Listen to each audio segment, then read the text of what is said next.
For today's recipe, we're making one of my favorite 4-ingredient cookies, chocolate chip shortbread. In a large bowl or the bowl of a stand mixer, place 1 cup of softened salted butter. Mix it on medium for about 2 minutes or until it's nice and creamy and starting to pale in color. Next, add in 2/3 of a cup of powdered sugar, and you're going to want to sift this to ensure that there are no lumps.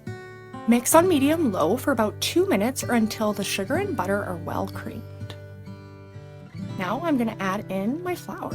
In total, we're using 2 cups, but I'm going to add 1 cup and then mix until a large crumb forms. As always, all of these instructions, as well as the full written recipe, can also be found down in the description box below. Now I'm just going to add in my remaining flour, and once again, I'm just going to mix until a large crumb forms.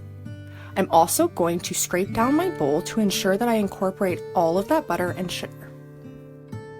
Lastly, I'm going to add in 2/3 of a cup of mini chocolate chips. If you would prefer, you could also use chopped up pieces of chocolate, or basically any kind of mix-in that you would like to add into your shortbread cookies would work. Mix this on low until it is just incorporated into the dough.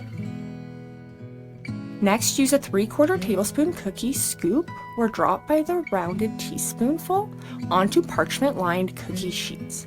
You can place these fairly close together as they don't spread very much. Bake in an oven preheated to 325 Fahrenheit or 160 Celsius for 8 to 10 minutes. Take them out as soon as the bottoms are golden brown and allow them to cool on the pan for about 2 minutes before moving to a wire rack to finish cooling completely. These chocolate chip shortbread cookies have a buttery flavor and literally melt in your mouth.